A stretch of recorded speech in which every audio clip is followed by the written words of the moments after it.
children, 2 of which have special needs that require extra love and attention. I am here to ask you to appropriate $8.4 million to fund implementation of the Tefra Medicaid state plan option. My oldest son, Jace, he is 11, going to be turning 12 in May. He is on the autism spectrum. Oftentimes it's diagnosed, referred to as Asperger's syndrome.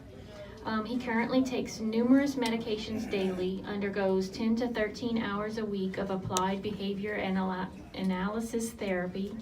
He's in 6th grade at David Thibodeau STEM Magnet Academy and is very intelligent, but suffers greatly with anxiety and emotional instability. Each day of success takes a lot of work on his part, along with his teachers, counselors, administration, working alongside us, and his doctors and therapists. My youngest son is Adam. He's 7, and he has spina bifida. He also has stable unshunted hydrocephalus, neurogenic bowel and bladder, and ADHD due to his abnormal brain anatomy. He sees several specialist physicians, undergoes regular monitoring, testing, studies, takes medication daily for his bladder and bowels. He receives weekly therapies, requires durable medical supplies such as orthotics for his ankles, his feet, and his hips. He has a wheelchair for long distances, and he has bowel and bladder incontinence products and supplies he needs. Jace was diagnosed with autism shortly after Adam's birth. I had to change employers, take a reduction in hours and pay in order to get both boys to doctor's appointments and therapy appointments.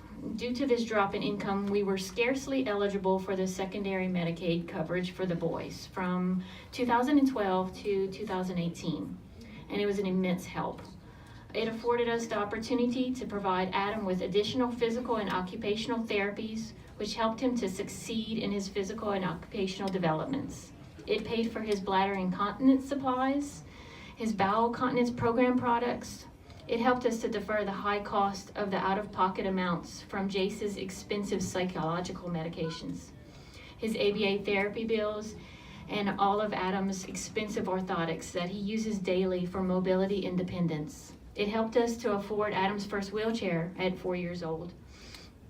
My husband's employer's benefits are quite good, but the out-of-pocket amounts can add up quickly with special needs children. Between both boys, their therapies can easily add up to a couple of thousand a year out of pocket. Their medications for the year is about $1,200 out of pocket. Adam's durable medical supplies, such as his orthotics, are usually needing replacing a few times a year, which can be anywhere from $300 to $900 each, depending on what braces are needed. That's just our portion. Our out-of-pocket for Adam's new wheelchair, which is needed, is probably going to be estimated between $1,200 to $1,400, depending on where we're at with our deductible. The Medicaid coverage that we had was a security blanket in a way when it came to our peace of mind when it came to Adam, as there's always a potential that he will need a major neurosurgery with lengthy hospital stays. When we lost this coverage in May of 2018, it was a really huge blow for our family. We are merely treading water with healthy status for the boys. When we lost Medicaid coverage, we discontinued Adam's occupational therapy as we couldn't imagine the cost of keeping all of them weekly. We made the difficult decision to keep his mobility strong with therapy, physical therapy. We began having to pay for Adam's incontinence supplies. We tried to go with cheaper brands, which did not provide the support and the best continence for him. Adam's incontinence supplies is about $500 to $800 a year, and none of this is covered by our primary insurance. Jace is still continuing his ABA therapy, as we feel definitely he needs this, but the cost is something that is always weighing on our shoulders.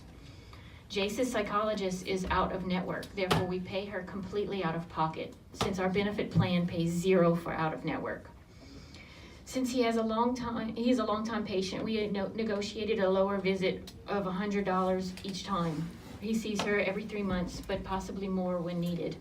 Our credit cards are currently close to max due to the finances being strapped at times when bills arrived this past year. As I mentioned, Adam's outgrowing his current wheelchair and needing to order a new one. He also has an impending gastrointestinal surgery that's been needing to be done. Adam has never had a inpatient stay since birth, so honestly we have no idea how bad those bills will be. When we had fetal surgery in 2011, our family and friends had to put on a benefit just to help us defray the many thousands of dollars in medical bills we accumulated. Adam is a very active and growing boy and goes through bracing very fast. And if it wouldn't be for me working out a marketing deal with the brace company, sorry, I'm shaking. The brace company for his likeness to be used in marketing and social media, we would have had to pay for over $2,000 so far. Sorry. We've always said that from day one of Adam's in utero diagnosis and Jace's diagnosis, we would never allow finances to come into our medical decision making. But that doesn't mean it doesn't get hard. My daughter, okay. Relax, we're good. Relax, take time, deep breath. She's in the audience, so I'm trying not to. My daughter, which is between the boys, she's 9. She feels the struggles. Her whole life, she has seen us sacrifice and do without so that her brothers can get the best medical care.